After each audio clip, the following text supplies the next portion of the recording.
Alam mo ba? Nakakita ka na ba ng mga buhayang umiiyak?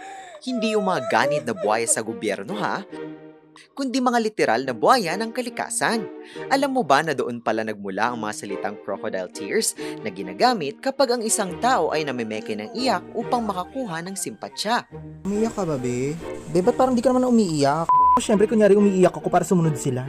Pero sa mundo ng siyensya, ang mga totoong buhaya ay talagang lumuluha, pero hindi dahil sa emosyon o awa, kundi dahil sa puwersa ng kanilang panga. Heto at aking ipapaliwanag.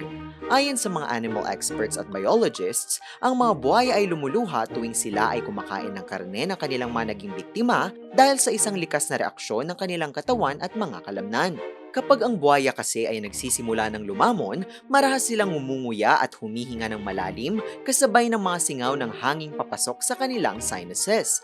Ang matinding paggalaw ng kanilang panga at ang puwersa ng hangin ay sapilitang pumipisil sa kanilang lacrimal glands o ang mga lihim na bulsa ng luha na matatagpuan sa gilid ng kanilang mga mata.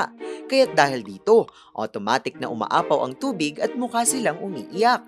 Sa pamamagitan ng prosesong ito, ang luha ng buhaya ay isang realidad ng kanilang anatomy upang protektahan din at panatilihing basa ang kanilang mga mata habang sila ay nasa lupa. Sa kabuuan, ipinapakita ng trivia na ito na hindi lahat ng pagluha ay may kaugnayan sa emosyon. Sa mga buhaya, normal na bahagi lang ito ng proseso ng pagkain at paraan ng kanilang katawan upang mapanatiling nasa tamang kalagayan ang kanilang mga mata. Yan lang muna sa ngayon mga ka-RNG. Kung may trivia pa kayong nais malaman, i-comment na yan at ito ay aming aalamin. Ngayon, alam mo na!